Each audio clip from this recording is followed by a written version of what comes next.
Welcome to the High Performance Edge, the podcast for contractors who lead with building science and want to turn that advantage into a stronger, more successful business. Whether you're in HVAC, insulation, solar, or home performance, we dig into strategy, sales, marketing, operations, hiring, and customer service approaches that power stable, more profitable companies. Hear from top contractors and industry experts as we explore what it takes to thrive as a very different kind of contractor. Here's your host, founder and CEO of Energy Circle, Peter Troast. Greetings all, thanks for being here. In the realm of high-performance contracting, there's a certain kind of lead that tends to result in the best, most comprehensive jobs. The problem home. The system that was never quite right, the house that's been uncomfortable for years, the homeowner who's already had 2 or 3 companies out and still can't get it fixed. At Energy Circle, we spent years studying the search patterns behind those jobs. The homeowner typing, "Why is this room so hot or cold?" or "My system never worked right."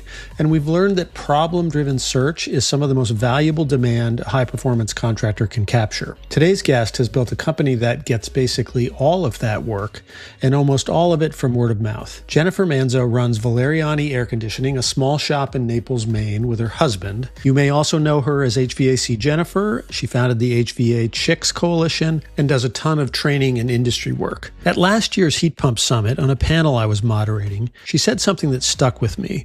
Valeriani gets all the problem jobs, and there are enough of them in her small rural community in Maine to fill her pipeline. Since that panel, I've been curious to understand better how she'd accomplished the problem solver reputation. We talk here constantly about the "they just don't know" gap, and often that gets manifested in a homeowner never knowing that something isn't right, that excessive humidity might be a sizing problem, or that their envelope leaks like a sieve. What Jennifer shares in this interview very transparently is the playbook for how she became known as the go-to for problem homes. We get into how that actually happens, and it's a lot more replicable than you might think. How exactly she built the local reputation for solving what nobody else could. It's showing up in the online community groups where your neighbors already are and being genuinely helpful before anyone's a customer, and from that, building a loyal customer base that is a continuous source of referrals. In our discussion, we also talk about how much we're looking forward to the U.S. Heat Pump Summit coming up September 15th and 16th, 2026 outside Boston, where each of us are speaking. What I love about the Heat Pump Summit is that it's so contractor focused. The equipment manufacturers are there to cater to the contractors, and there's equal parts technical and business tracks. Through our partnership with the summit, Energy Circle has a limited number of tickets to give out to contractors that will get you in at no cost. So reach out if that is of interest, or you just want to hear more about why I think it's an important event, one that's well worth your time. Just email me, peter@energycircle.com. Now, let's dive into my interview with Jennifer Manzo. Jennifer Manzo, welcome. Great to have you here. And for anyone who may have been living under a rock and doesn't know who you are and the many, many hats that you wear, why don't you start off by just introducing yourself, Valeriani, HVAChicks, your role at SkillCat, and all of the incredible things you already do for the industry. Absolutely. Well, first off, thank you for having me on. I've been really excited to get on this podcast since you asked me originally. So yeah, I'm Jennifer Manzo, HVAChicks Jennifer. I am co-owner of a very, very small 2-person company in Maine, Valeriani Air Conditioning. I run it with my husband. We're the only 2 techs, so it works out pretty well. And then I also founded HVAChicks Coalition 6 years ago, I believe. And essentially, we offer free training, women's resources, free 24-hour tech support for any tech in the world. We're global now. And then we have one-on-one mentors. We have book club. We have all kinds of stuff. Essentially, we've created a community that is full of 8,000 technicians, manufacturers. And then that leads into my other role, which is I influence for 23 manufacturers in the industry. So a lot of them support our coalition, our cause, and they allow me to make their marketing content. So that's pretty great. And then on top of that, I started out as a trainer at SkillCat, did that for a really long time. Now SkillCat has morphed into this really great kind of self-sustaining app. So it doesn't need a trainer anymore. Now I get to just kind of work directly with the CEO, Rashir, and be a consultant and influence for them and sign people up. So that's incredible. That's so great. Well, thank you for everything you do. So the seed for this discussion, why I was so excited to talk to you, is something that you said during one of the panels at last year's Heat Pump Summit, in which I was the moderator and you were among a group of panelists. And what you said at that time was Valeriani gets all of the problem jobs. And that stuck with me for many, many months after the summit. And so I wanted to talk about that. I think, we have known for some time, based on the marketing work that Energy Circle does, that when someone comes through the door with a problem, right? When the search term is problem related, it's, cold room, hot room, whatever it may be, indoor air quality, that those tend to be very good customers for high performance contractors. And so, yeah. But I think you have established your company in a way that it sounds like you're getting these jobs sort of as a matter of practice. So that's what I wanted to talk a little bit more about. So why don't you just build on that and explain maybe in some more detail what you meant when you said Valeriani gets all the problem jobs. Yeah, absolutely. So like you said, it's a matter of practice at this point. It's kind of the basis of our company now. We never meant for that to happen. It wasn't something that we said, we're just going to get out there and diagnose constantly all the time. It more happens. There's kind of an overlap. So I run a 24-hour tech support line for techs all over the globe.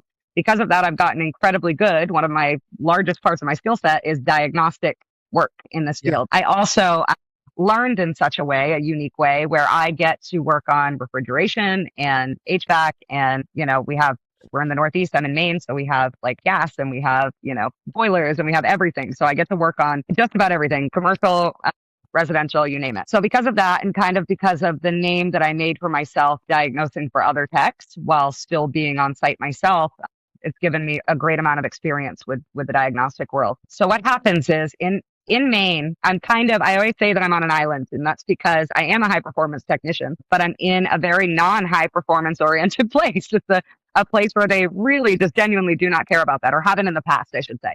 So now it's kind of about educating the public. And so I ended up being an influencer already. Now, people will write an article in a local paper about me, or they will share my video on a town page, or, something like that. And then the people around me see me and they say, she knows what she's talking about. I've had this, maybe I've had a unit that has been installed for 6 years, but it's never been quite right. We're always a little bit uncomfortable. Basically, they'll have a problem that they haven't been able to get fixed before. So they'll see me on social media, or they'll read this article about me, or they'll hear about me somewhere and they'll say, I'm going to call her. The other thing is with social media, it's so great with the community groups. I know everybody that I know is in these community groups in their local area. So just being there, being part of it, being the only female most of the time is probably a big thing about it. And not so much in a misogynistic or sexist way, just, people are intrigued by my gender. And whether it's, a man saying, I've hired all these other men, they haven't fixed it, let's try her out. Or it's a woman saying, I feel more comfortable with a woman being in my home, whatever it might be. That's kind of how it just morphed into this. I'm such a small company, very service oriented. I learned from a service tech of 30 years, my husband. So it's always going to be leaning toward the service end. Of course, we do installs and replacements when that's the necessary step, but we love to diagnose. So that's kind of how this happened. By problem child, I just mean either a unit that was installed by a company that is not heavy on service, or doesn't know how to service the problem that they created, or a lot of the time it's problems that occur over time as well. Yeah. Interesting. Let's just, you said Maine, and obviously, we're from Maine, so we know about Naples, Maine, but for everybody else who may not know, like what the sort of, what your service area is, what the nature of the housing stock is, give us a little bit of that. Sure, absolutely. So I live in Naples. It is a tourist town, like through and through. We are on Sevago Lake. It's in my backyard. So the greatest lake in Maine draws a lot of attention from the rest of the country. We have tons and tons of camps that are, not winterized, closed up for the winter. Yeah. So when you talk about the local population, we have 400 people that are here in this town. Because of that, that's not a very big service area most of the time, especially for a high performance technician. And again, these are people who have been here for generations in a very cold climate. Heat pumps have not been on our radar until about 5 years ago. It's just a lockdown sort of community. So I have actually expanded my service area from the tippy top of Maine to the bottom of Massachusetts for refrigeration. Obviously, there's gas and stuff that licensing doesn't correlate, but as far as something that the EPA license covers, I will go all the way to Massachusetts to help with a problem. That's pretty amazing. And but in your local market, like what is a typical system in a home? A typical system in a home in my local market would be, in 52% of homes still, we have an oil boiler or furnace, heating oil, and that's it. There is nothing else. Yeah. And has the heat, we had Heat Got Libby on recently and talked a little bit about the Maine miracle, 175,000 heat pumps. Has that sort of wave hit your part of the state? It absolutely has. I am the type of technician that likes to separate mini split from heat pump a little bit. Yeah. I will say that a mini split wave has absolutely hit my state. As far as conventional whole home heat pump, not as much. So I just want people to have that kind of a little more clear with that. Yeah, number. I think I believe the numbers are of the first 100,000, about 80,000 of them were a single ductless head, right? Which provided air conditioning that no one ever had before and no one ever needed before. So okay, beautiful. So I guess let's just dig a little bit deeper on how people find you and how you built this reputation as, the person to go to when everyone else has failed, right? We talk quite a lot about this concept that most homeowners just don't know. There's this gap where they don't understand the distinction between a run-of-the-mill contractor and a high-performance contractor. And yet somehow you've established yourself as the go-to person who, for when somebody does recognize, I need, I can't get this problem solved with just any old company. So how, over time, how did that happen? And I guess, as part of that answer, maybe how has your national reputation, helped you locally? You talked a little bit about it, but let's go deeper on that. Absolutely. And I love how you said that, Peter, because in most cases, it's a local reputation that influences your national reputation. And in my case, it was very much the other way around. Right. I did not have a local presence whatsoever other than my own, run-of-the-mill work. So my national presence, really, I went a couple of years before it ever bled over. I mean, I did not have to worry about being recognized in my local market. I never had to worry about anybody saying, oh, that, HVAChicks Jennifer. It was two separate worlds. Actually, what happened was one really big stepping stone in this happening was Malco. I won Trade Pro of the Year for Malco in 2023. And somehow, some way, my local paper, the Bridgeton News, is just the very smallest paper ever, picked up on it. And they wrote an article about it. From there, they published my phone number. I got probably dozens, maybe 24 phone calls, mainly from women, mature women, elderly women even, asking how they could hire me. Just simply because of my gender and my ability. You can't hire somebody because of their gender in HVAC. You just can't do that because you could end up in a really bad situation. But they hired me because my gender plus my recognition, they knew something was there that qualified me, So that was really the first stepping stone. The second one is those community groups. When there is a problem and I can kind of clickety-clack type it out as to what a homeowner should know about their specific problem, and then kind of how far the information that the homeowner has can take them without calling me, and then just say, I'm here if you can't, if at this point we can't go further, call me. Whether it be something like, I have a bunch of humidity in my home. I don't know where it's coming from. The ducts are sweaty. I've got, sweating ceilings, and I can kind of say, why don't you shoot me, the model number? We'll talk about the sizing. We'll talk about your home a little bit, and we'll see if this is an HVAC situation. Yeah. The capability, I think, to speak with those homeowners and educate them without it being a solicitation, so to speak. I think that really is what I'm known for. That's the basis. Really interesting. So what are the platforms on which those community groups live? So Facebook is a great one. Yep. Everybody's in the Facebook community programs. You have neighborhood ones, you have town ones, you have state ones, and then so on and so forth. Yeah. So those are really great. There's a lot of contractor connection ones, mainly Reddit. Reddit has a really solid kind of like looking for a contractor. But there is a great one, the best one I can mention here. And I hope that everybody that hears this episode goes and looks at this website. It's called betterhvac.org. I'm sure you've heard of it, Peter. Yeah. It's started by Bill Spohn of TrueTech Tools. He's one of our sponsors. I became one of the first people in Maine to be on the contractor selector page. So you can go physically onto the website. You can type in your local area. There's even a map that will like kind of narrow it down and then give you a list of high performance contractors right there in your neighborhood. Yeah. We are big huge supporters of the Better HVAC Alliance, and we've had Bill on the podcast. So huge advocates. Let's talk a little bit more about Reddit, because I think, especially in the world of AI visibility, Reddit has really elevated quite a lot. And there's just an enormous amount of conversation in local subreddits about, HVAC and about, one of the things in particular that it seems to be a hotbed of is discussions of companies that are owned by private equity or not owned by private equity. Yes. And but at the same time, there's some real rules of the road about how not to be too commercial in Reddit. And I think you've really cracked it. So give us a couple minutes of Reddit advice.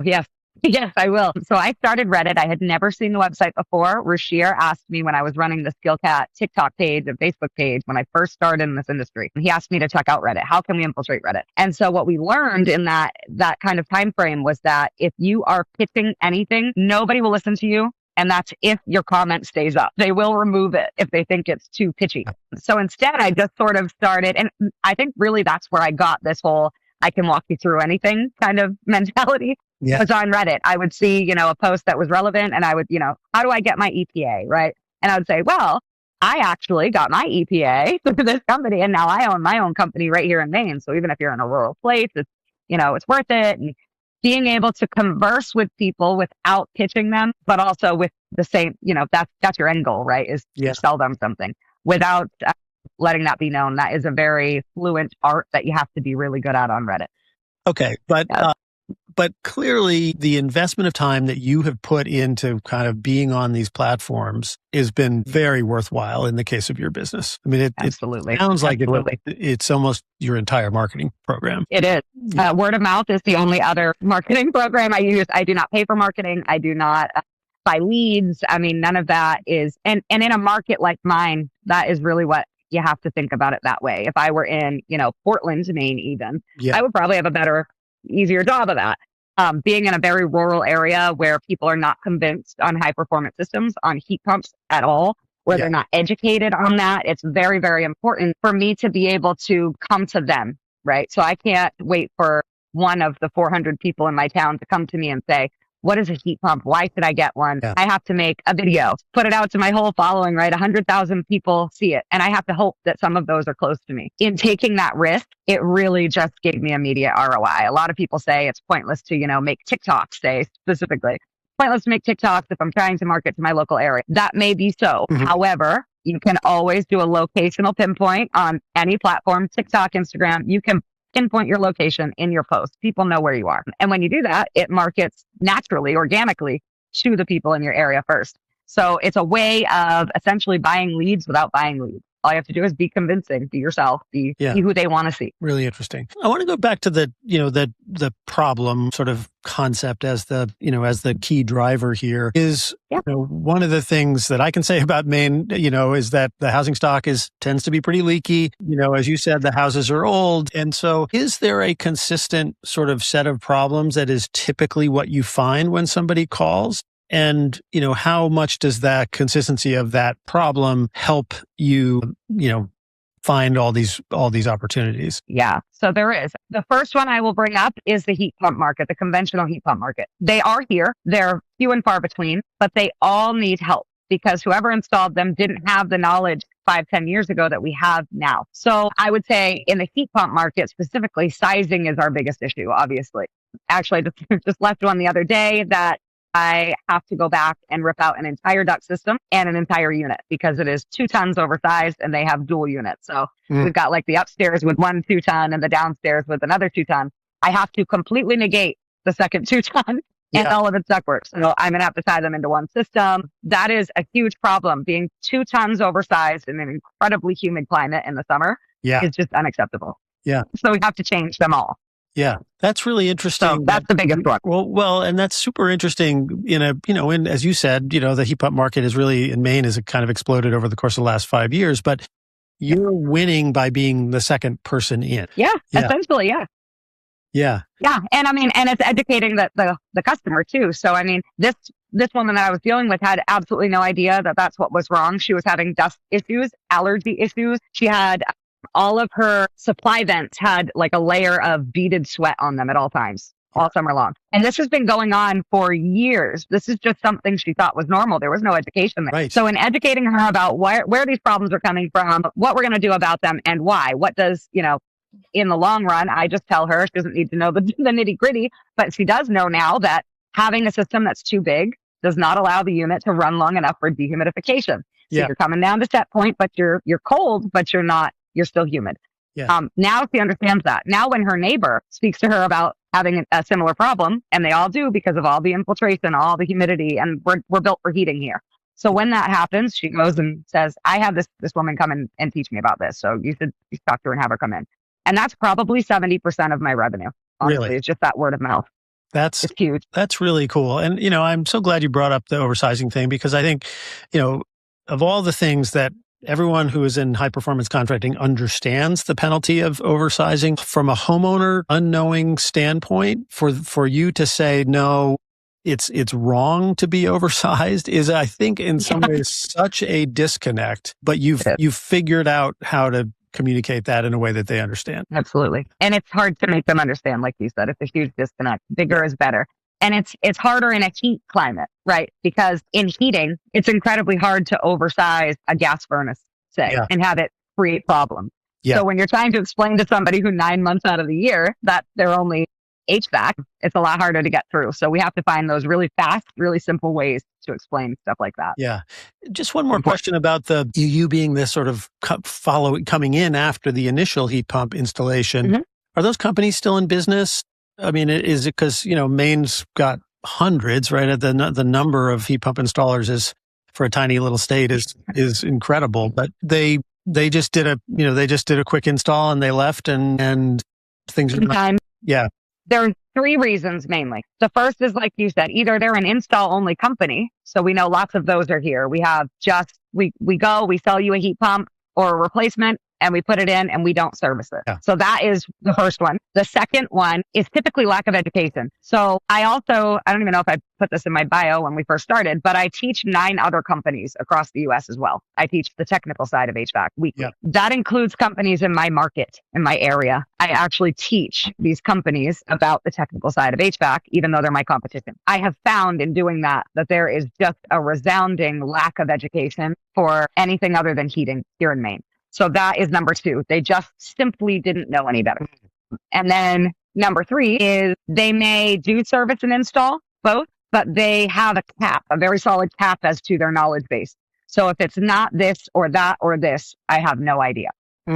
Those are the 3 situations typically where I come in. Brilliant. And then there's also the few that it's like they're ghosting me, right? Right. Do you have a formal service contract, maintenance agreement program? I do. Yep. You do. Okay. And is that relatively standard, or did you do something unique to sort of separate that from the rest of the industry? So I did. Because my company is unique, there's different things I can offer and can't offer that other people can, So I have, first of all, separated it into commercial and residential. A lot of companies don't know the benefit of doing that. Commercial, you typically need and can get away with, but need more maintenance visits per year. So that's like that part of it just has to be different from residential. With residential, we're only going to get away with annually or biannually maybe. So what I have done essentially is set it up so that it is a fluid system. Anybody who I do work for has the opportunity. I present it to them to have a priority service agreement and or a maintenance agreement. So you can, if you do your maintenance agreement, you get the priority service agreement with that. Mm-hmm. If you don't want maintenance, you can get the priority service, but again, you're going to still pay for those lack of maintenance calls. So if there's something that has to do with that, we won't honor that part of it. And then the other thing that we've done is replicated this process of everybody has offered it. I actually haven't had anybody turn either one down, I don't think, commercial or residential. Everybody takes it. And that's because it's affordable. Number 1 is it has to be affordable. And number 2 is they have to have benefits. So if somebody with this service agreement calls me at the same time at 2 a.m. as someone without one, this person goes first. It doesn't matter if they called 10 minutes later or an hour later. If I'm not there yet, they go first. That's what they're paying for. Got it. That's really important to pitch it that way. But the other thing we've done is replicated it so that probably 20 or more companies all have that. So I influence for Field Pulse. It's a CRM, a service business, software. So we've replicated that so that people who sign up for Field Pulse under me can buy my maintenance agreements, my service agreements, my contract, all of those as well. So we've got like 20 to 25 companies out there all running the exact same way. Really and, interesting. Okay. It's been huge. And just if you're okay saying so, when you said it's affordable, how do you price it in a residential scenario? Yeah. So for residential, the way that we price it is kind of silly, actually. We don't do time and material on a maintenance agreement. So for one single maintenance visit without any agreement whatsoever or service having happened before, we charge a flat rate. So like our flat rate, say if you have two heads, multi-split, right? So we will clean the outdoor unit, both indoor units, includes blower wheel, includes a restart up, includes a measure quick report, includes all of the things that we do for high performance maintenance, as well as non-invasive system testing. So if I were to charge time and material on that, I'm charging them a lot of money for my time. Yeah. I don't want to do that. Instead, we flat rate that out. So like a two head system with an outdoor unit would be like $450. All right. Well, let's wrap up by talking a little bit about, where this conversation got started at last year's Heat Pump Summit and the upcoming Heat Pump Summit in September outside of Boston. You're going to be speaking, and my understanding you're going to be talking about heat pump hydronics. So tell us a little bit more about that particular topic, which I think a lot of people find super interesting, and also just what you took away from the last year's and why you think this is a good event to attend. Absolutely. So last year I taught dual fuel, which is very necessary in the Northeast. It's something that we're still very new on. There's a lot of contractors that don't even know the definition of what dual fuel is. Yeah. So mixing that heat pump with our gas heat is kind of the stepping stone to total electrification. And it also gives us the BTUs we need. There's a lot to it. So last year, that class was very popular, both within the summit and the videos afterwards. So I wanted to piggyback on that for this year and give people in the Northeast something that is directly to them. What is very big right now, coming into the market, 2026, literally this year, really, is air to water heat pumps. And so I influence for NTI boilers. They have come out with an incredible system for their air to water heat pump. I want people who do plumbing and heating to have a space here. And this is their space. Yeah. If you can get the same amount of BTUs without changing any of your hydronic piping system, leaving it in place, adding a few parts and pieces and connecting it to a heat pump that is capable of incredibly cold temperatures at high capacity, we can, we'll talk about 5 degrees because I'm not going to go any lower than that or we'll be here all day. If we talk about 5 degrees, keeping 100% of our capacity on an air to water heat pump, that means that the person in the shower doesn't notice the difference between what's whether in the basement or outside. This is how we step past the dual fuel part and go into it is capable of everything. Really interesting. So that's what I'm teaching this year. Right. And so that, I just, so everybody knows in Maine, given this history of being a dominantly oil heated market, there's a ton of hydronic. There's all these, and I know in my old house that it was like, artistic plumber, the most beautiful plumbing you've ever seen in your life. And so Absolutely. This opportunity, I think, of retrofitting the heat pump in place of the boiler is a pretty big one. So, really. And keeping that craftsmanship intact, Exactly. Yeah. It's huge. Good. So, and then what I took most from last year and why I'm so obsessed with this summit. I mean, I go to every event in HVAC. I'm contracted, so I have to. I'm not contracted to go to the heat pump summit. Yeah. I chose that on my own. And it is because we've taken the best of both worlds for this summit, where normally you go to an event and there are sponsors and there's a trade show and everything is catered to those manufacturers. The US Heat Pump Summit is the opposite. The manufacturers are there to cater to the contractors. And so those contractors are here to learn not only about, the technical side. It's not like we're going to a training camp, really. They're learning technical classes over here, business classes over here, owners or people who are in charge of making business decisions, learning about those CRMs. Lots of people up here don't even have a CRM in place. Right. They're still on pen and paper. It's keeping them back. It's holding them back from being able to add new technology to their companies. The Heat Pump Summit, I don't think could be any better. It could only be bigger. That's awesome. What I just keep telling everybody. Nice. Awesome. Great way to wrap it up. Thank you so much. Really appreciate you sharing all this with us. Really appreciate everything you do for the industry. And I'll see you at the summit. I'll see you there. Thanks, Steve. Okay. Thanks, Jennifer. The High Performance Edge podcast is brought to you by our company, Energy Circle, the marketing agency that for 15 years has served the most successful high-performance contractors in the country. Curious about whether we might be a good fit for your marketing and website needs? It begins with a no-obligation, no hard sales discussion of your business and goals and an honest assessment of whether we can make an outsized impact on your company. Check out energycircle.com or email me directly at peter@energycircle.com.